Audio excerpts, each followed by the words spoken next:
his hand. Well, what do you do? It's clearly something's there on his neck, and they checked it out. Yeah. Why would you do that? You know it's against the rules. What's up, everyone, and welcome back to Top 5 Central. Famous people come in all shapes and sizes. Some are movie actors, some are government officials, and some are athletes. Getting ahead in your industry is the name of the game, which is why a lot of people take shortcuts to become the best. So today we're looking at 10 athletes who got caught cheating. Now, if you like sports, drop a like on the video and comment which sport you like the most. Is it baseball, basketball, football, or what? Whichever sport has the most comments wins, but anyways, let's get right into it. Number 10, Joe Niekro. So here's the thing, this guy didn't just cheat, he cheated badly. Like everyone knew Joe Niekro was sanding down balls with sandpaper, but no one called him out. When the umpire finally noticed, he pulled the dude aside, and that's when things got hilarious. I mean, you could see him throw the sandpaper away while emptying his pockets, but it doesn't work because everyone else sees it too. In fact, even getting caught wasn't enough to make him fess up. He just kept repeating that the board and sandpaper were for keeping his nails short. Yikes. For his second shutout of the season, Candiotti's no-hit bid was spoiled by Mike Easler's leadoff bloop single to center field in the 8th inning. For the game, Candiotti struck out 5 and walked 1.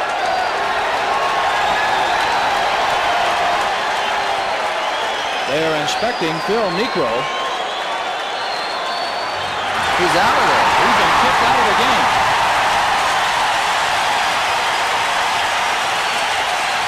And Joe Niekro emptied his pockets. They kicked him out of the game.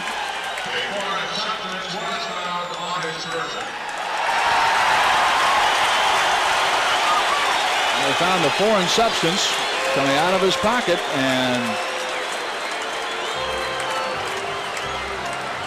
then out.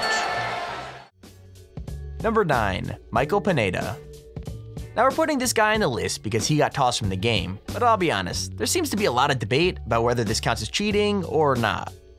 Basically, Michael Pineda got called out for having pine tar on his hands and neck, which is supposed to give a pitcher a better grip, but can also make the ball move in unpredictable ways. No one actually knows if it actually works, and even the commentators try and justify what he's doing. With that said, he did get thrown out of the game, so I'm guessing the umpire definitely had his mind made up.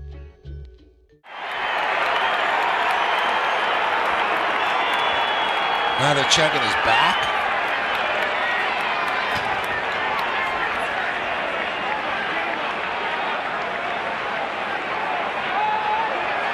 By saying it's against the rules. I get Why that. would you have it so apparent on your neck and the other time on his hand? Well, what do you do? It's clearly something's there on his neck, and they checked it out. Yeah. Why would you do that? You know it's against the rules. And you just had a major incident against this very same team, and you realize they were going to be looking. It makes no sense to me. I mean, we've talked. Number 8, Tonya Harding. Figure skating isn't exactly the most popular sport in the world, but this scandal is so big that it's even been on the big screen. Everyone knows the story. Tonya Harding and Nancy Kerrigan were rivals, and the Olympics were coming up. So what happened? Tanya's husband and bodyguard teamed up to break Nancy's leg and ruin her chances of getting the gold. The thing is, it all went horribly wrong, with Nancy just getting a bruise and her winning silver in the Olympics. Both men got jail time. With that said, the real crime is that Tonya was banned from ever skating professionally again, even though she didn't know what had happened until afterwards.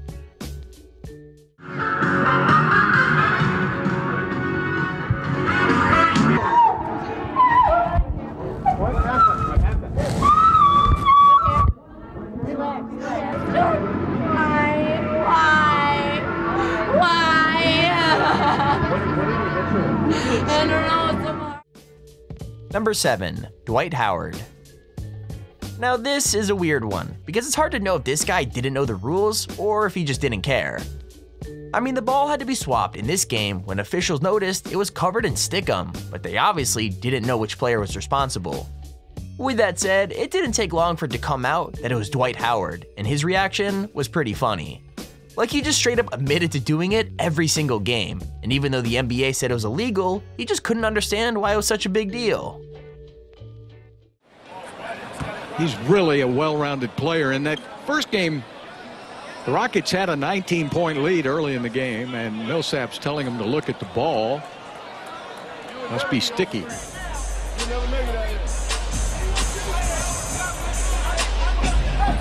There's an argument going on. The officials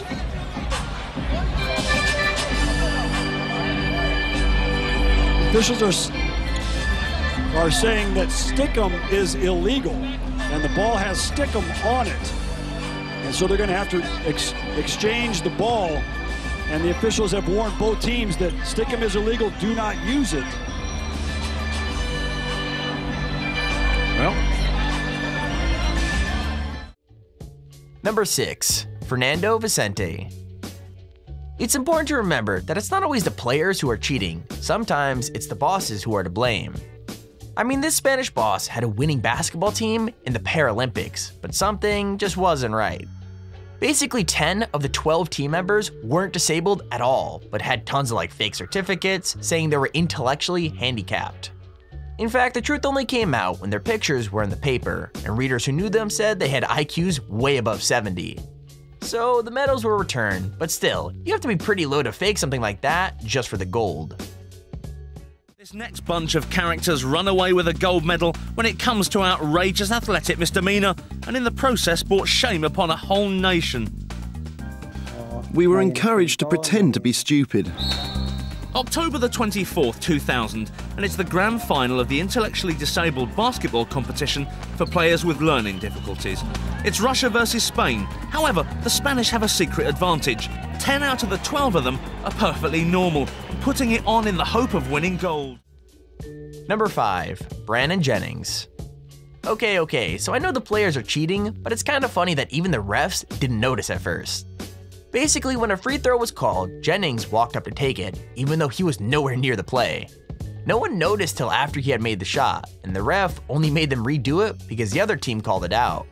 The hilarious thing is, Jennings wasn't even mad about being caught. He just grinned and backed off, and there weren't any real consequences at all. Check this play out. Andrew Bogut draws the foul. Now notice, Brandon Jennings isn't even a part of this play. Bogut is the one who got fouled. Jennings is an 81% free throw shooter. He walks to the line. Bogut, a 59% free throw shooter, he walks underneath. The Bucks are trying to pull a fast one. Nobody notices, including the ref. He gives Jennings the ball. Jennings shoots the free throw and makes it. And then people start to figure out, hey, wait a minute, man. He wasn't even involved. And Jennings like, what did I do? Number 4, Sal Alosi. I've already said that it's not always just players in the wrong, and this is another case of the coach causing bad behavior. Apparently, the coach told 5 members of the Jets to form a human wall on the sidelines, just to influence where the Dolphins gunner would go. Once he was right where he wanted him, the coach straight up tripped the gunner and sent him sprawling on his face. The thing is, even once the plan came out, nobody could actually decide for certain which parts broke the rules and which didn't. In fact, people still can't agree, so feel free to fight it out in the comments. He is on the Jets sideline. Boy, it looked like he got tripped by one of the members of the Jets staff. Well, this is just uncalled for in the NFL. Watch the knee here being stuck out on purpose to trip up Nolan Carroll. Not sure who that person is, but they should be ashamed of themselves for that type of action. That has no place in any athletic event. Number 3, Ryan Mattis. Now it's obvious from this list that certain kind of cheats happen more than others, because this is the second baseball clip that ends with someone being thrown off for pine tar. Well, I guess that's not exactly true, because they didn't say it was pine tar, but either way, pitcher Mattis was removed for having a quote-unquote foreign substance on his arm. The crazy thing is, this happened less than a year after Pineda was removed for the same thing, and just a week after another player was caught doing it too. So yeah, it looks like the MLB definitely has a reoccurring problem. It's going to be an awkward conversation. He's been thrown out of the game. Brian Mattis becomes the second big league pitcher this week to get thrown out of a game for a foreign substance on his arm. Mattis thrown out in a scoreless game in the 12th.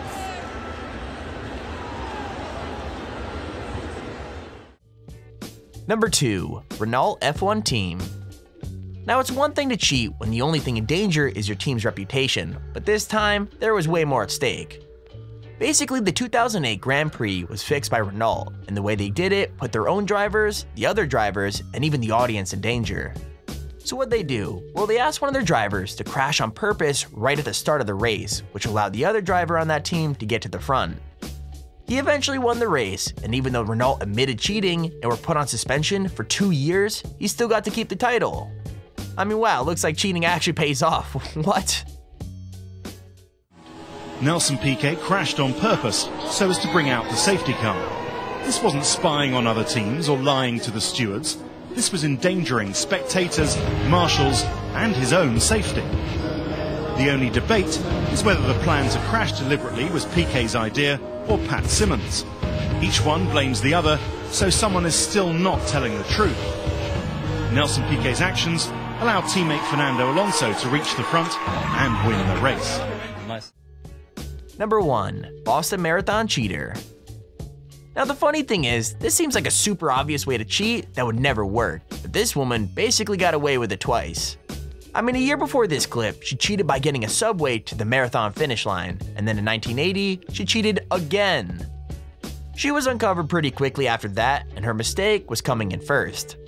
Like, all she did was run out from the crowd about a half a mile from the finish line, and when the media told her it could be a new American record, it was pretty obvious she wasn't a real runner at all. Oops.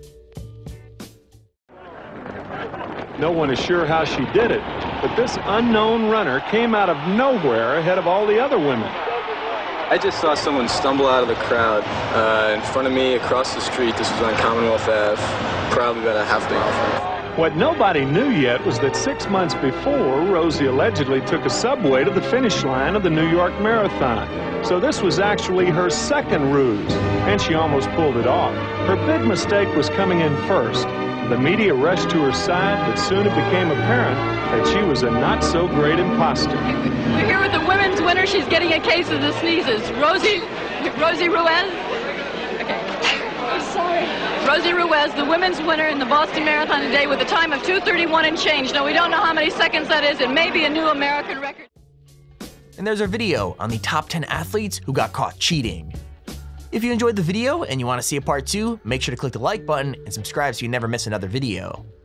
We do all types of top 5s and top 10s, but we're always open to suggestions, so if you guys want to see a video, make sure to leave it down in the comments below. But anyways, thank you all for watching, hope you enjoyed, and I'll see you all in the next video.